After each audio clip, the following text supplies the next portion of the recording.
So after I graduated from the University of Pitt, I went out to Los Angeles. And when I was in Los Angeles, I auditioned and got to work with a company out there called the LA Connection. And the LA Connection was an improv theater that had shows Wednesday, Thursday, Friday, and Saturday nights with Sunday matinees. They also had classes during that time, different levels of performance, and was able to progress pretty quickly all the way up to sort of like the showcase cast, which performed on Friday and Saturday nights.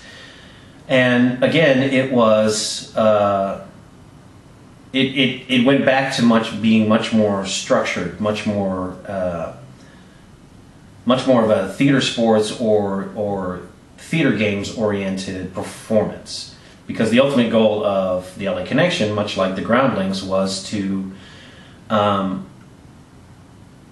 generate income through performance, because they were sort of a school. I mean, they had bills to pay and that sort of thing, but it very much was performance oriented. Now, what I didn't talk about before about improv is that my philosophy of improv is that it's for the audience. It's not for the people who are performing it.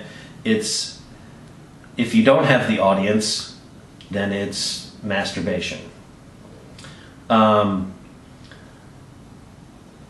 So I worked with the LA Connection and got a chance to do character work, build characters,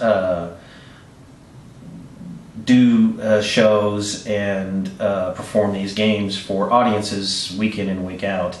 Also, the group of people that I was working with, we would hang out after the shows and would talk about the things that we had done, what we found funny, what worked, what didn't work. And a lot of the people that I knew at that time were also aspiring comedy writers or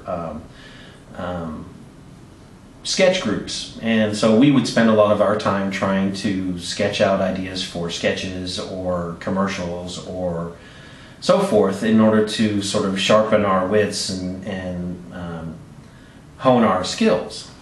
And we did these sketches in some of the shows, and would also perform these kind of sketches or improv things on the radio. And doing improv on the radio is a different animal, because there's no reaction, so you don't know if you're being funny or not. Then when I came back from Los Angeles, I came back to Pittsburgh and got right back into the improv scene here.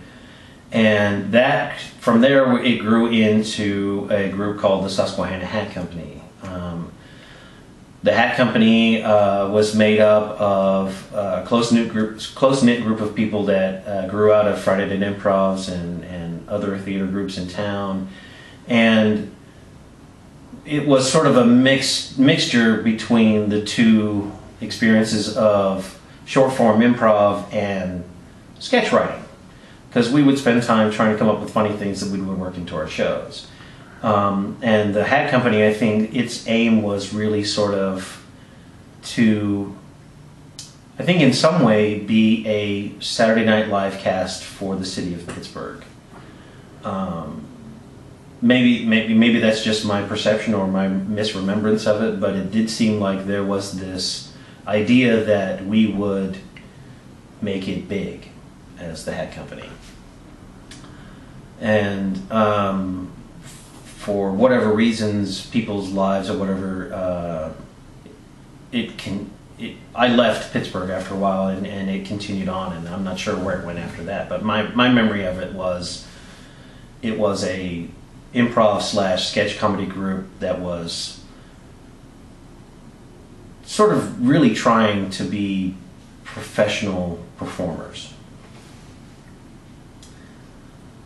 Also during this time, I was working with a comedy murder mystery troupe called Mystery's Most Wanted. And what makes Mystery's Most Wanted interesting is that it's scripted theater, but it relies very heavily on improvisation and audience interaction. So the lines that you learn in the scripts give you the basic gist of the information that you need in order to get the mystery across, but it's all in how you play off the audience's reactions to what happens in the show that makes the shows exciting and interesting and really funny. As a writer, it's very interesting to see a script that you've written for one of these mystery shows take on a life of its own, other than what you've written down. Because a normal playwright, I think, might have a little bit more anxiety about that, be much more concerned about the words, because a straight play or a drama play relies very heavily. Those words are chosen for a very specific reason in a play, because they generate a reaction or whatever. Because I have such a background in improv, hearing my words get twisted around doesn't bother me so much, because it's all about, well, that worked for that moment.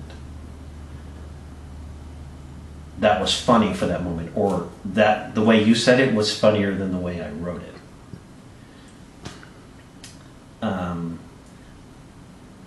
But all of this goes back to what I said just a minute ago, is that it's for the audience.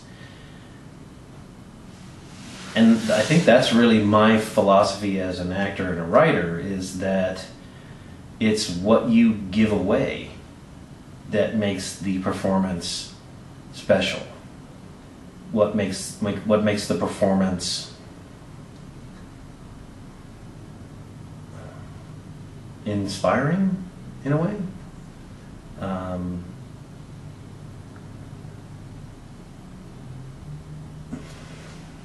It's a very social thing, if that makes any sense. It's a bonding between the performers and the audience, as it's a shared experience is what it is.